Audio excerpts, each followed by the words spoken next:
que quand je vous dis que l'essence d'une personne, elle est dans sa semence, c'est pas de la poésie, c'est pas joli, c'est vrai. Maintenant, le principe de la semence, comme le sang, c'est que ça change. Comme le nefesh, comme le psychique qui change. Qu'est-ce qu'elle a dit la Torah? Qui adam ou un nefesh. Maintenant, vous savez, en français, on dit j'ai mes états d'âme, j'ai mes humeurs. Ouais, comme un homme. Vous savez qu'un homme, il épouse 5 femmes. Vous savez ou non? Non? Une femme nida, une femme pas nida, une femme enceinte, une femme ménopausée et une belle-mère. La femme, elle change, elle bouge. Ouais, le mari, au niveau hormonal, il bouge pas. C'est pour ça que quand la femme, elle a les hormones, le mari, il est morbone. Morbone, hormone. D'accord, ouais. Donc, il va falloir qu'il s'adapte. L'homme et la femme ne sont pas pareils. Je sais qu'aujourd'hui, c'est très à la mode. Ils veulent tous qu'on soit tous pareils, tous des hommes, tous des femmes, les hommes, les animaux, on est tous pareils. Non, on n'est pas pareils. Ouais.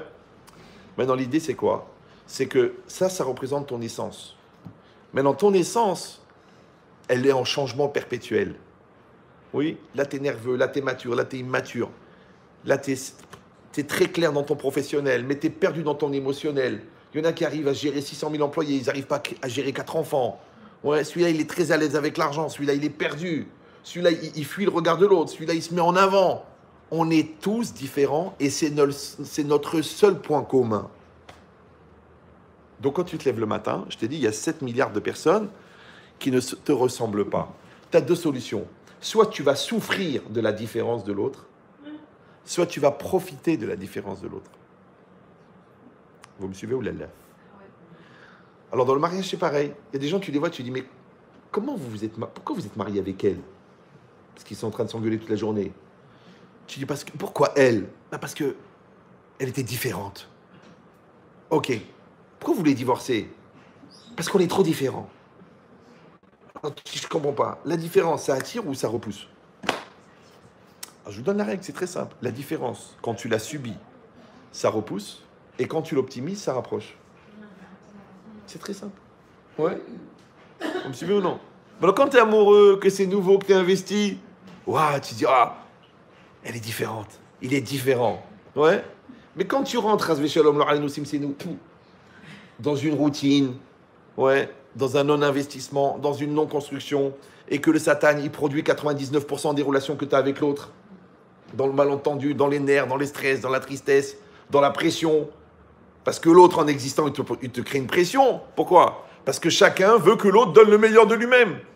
Maintenant, les gens qui veulent exister, ça ne les dérange pas, la pression de l'ambition. Mais les gens qui ne veulent pas exister, quand tu les obliges à exister, tu leur mets la pression. Et qu'est-ce qu'il a dit, Ben Chetrit? Une pression, ça va, des pressions, ça ne va pas. Maintenant, pourquoi quand quelqu'un il veut que tu sois bon, quand quelqu'un il veut que tu sois investi, quand quelqu'un il veut que tu sois sincère, ça te met la pression? C'est incroyable, non? Alors l'autre, lève-toi le matin, mais pourquoi tu traînes et tout ça? Il m'a dit une fois, il m'a dit, Ramed Chetri, vous trouvez normal qu'une femme, au réveil, elle vous traite de vaurien? C'est pas un kavod? Je dis, oui, c'est vrai, t'as raison, mais à quelle heure tu te lèves? Il me dit, 17h. J'ai dit, moi, j'aurais dit un autre mot, moi. Ouais. 17h? Je suis très occupé, vous savez, j'ai des pages à voir sur Facebook, c'est pas évident. D'accord, j'ai plein de vidéos en retard. Et puis en plus, maintenant, je suis devenu chassid de Netflix, donc je suis obligé de ne rien rater. Ma vie, c'est une mort en série, d'accord? Incroyable. Ouais. Il dit cette logique-là, que la personne, des fois, comme elle ne se regarde pas, donc elle prend le regard de l'autre comme une agression. C'est comme si toi, tu as pris ton bébé. Il est né il y a 15 jours. Ouais, ta femme, elle t'a dit, chérie, je t'en prie, fais-lui l'euro. Tu lui fais l'euro et paf, il te met le cadeau sur le Hugo Boss. Mais tu l'as pas vu. Tu pars au travail, tu rentres chez Ron Poulenc, tu as rendez-vous avec le patron et tout le monde te regarde. Et puis quand tu arrives là-bas, ouais, le gars, il te dit, écoutez, je ne veux pas vous mettre mal à l'aise, mais vous appréciez l'art contemporain? Il a dit oui. Et l'art moderne? Il dit oui. Et l'art chouma? Parce que là, vous avez...